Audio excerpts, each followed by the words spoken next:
আছে। তানবীরুল আবসার হলো মাতান, তানবীরুল আবসারের সারা দুর্রে মুক্তার, বুর্রে মুক্তারের সারা হলো রদ্দুল মুহতার। তানবীরুল আবসারে একটি বিষয় বর্ণিত হয়েছে যে কোরআন আফজাল নামা রাসূলুল্লাহ আফজাল, কোরআন শ্রেষ্ঠ নামা রাসূলুল্লাহ শ্রেষ্ঠ। এই মশলা জিজ্ঞাসা করা হয়েছে তানবীরুল আবসারে, এর ফয়সালা দেওয়া হয়নি। দুর্রে সাহেবে দুর্রে মুক্তার, এর ফয়সালা দেননি। সাহেবে রদ্দুল মুহতার, তিনি এর ফয়সালা দেননি। যে বিষয় আমরা কিছু দেখতে পাচ্ছি না, এ বেরাদার এ জটিল প্রশ্ন যে কোরআন শ্রেষ্ঠ, কোরআন আফজাল নামা রাসূলুল্লাহ আফজাল, এর ফয়সালা সাহেবে তানবীরুল আবসার দিতে পারেননি, সাহেবে দুর্রে মুক্তার দিতে পারেননি, সাহেবে রদ্দুল মুহতার দিতে পারেননি। আর রদ্দুল মুহতারের সারা আমার আলা হযরত লিখেছেন জাদ্দুল মুমতাজ।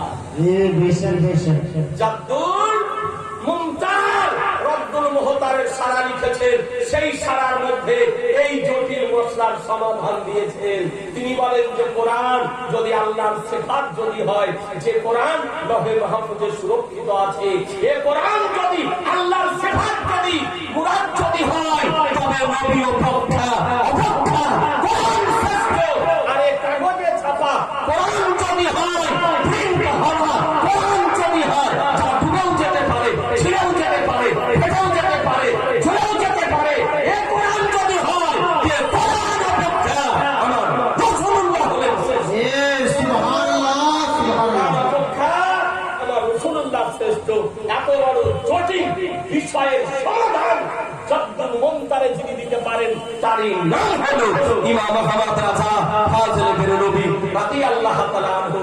তিনি আপনার 1340 হিজরি মোতাবেক 25শে সফর 1340 হিজরি মোতাবেক 28শে অক্টোবর 1921 খ্রিস্টাব্দে শুক্রবারের দিন আইনে হাইয়াল ফালা বলার সময় 2:38 ইন্তিকাল করেন।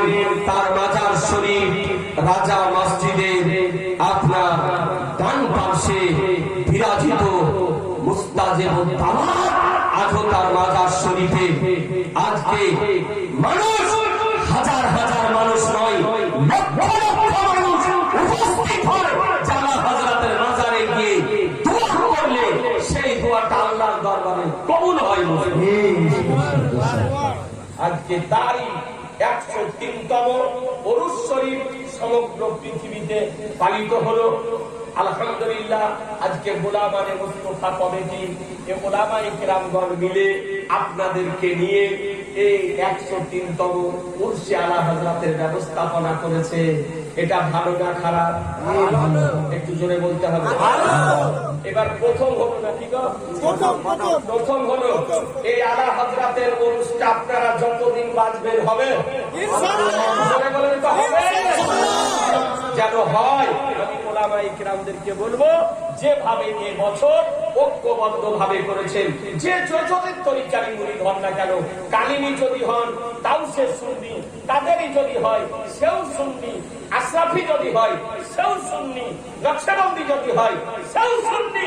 আমরা সকলেই হলাম সুন্নি জামাতের ব্যক্তি, আমরা সকলে আহলুস সুন্নাত ওয়াল জামাতের ব্যক্তি। আমাদের সকলেরই আকীদা একই রকমের আকীদা। সুতরাং পীর জারি হোক না কেন, পীর আলাদা হতে পারে, কিন্তু আমাদের আকীদা বলি একই রকম। এই আকীদার উপরে দাঁড়িয়ে 14দশ শতাব্দী মহান মুজাদ্দিদ ইমাম ইশক মোহাম্মদ ইমাম মুহাম্মদ রাজা রাদিয়াল্লাহু তাআলা আনহু ওরসটি প্রতি বছর যেন এইভাবে পালিত হয়, পালন যেন করা হয়। বলুন ইনশাআল্লাহ।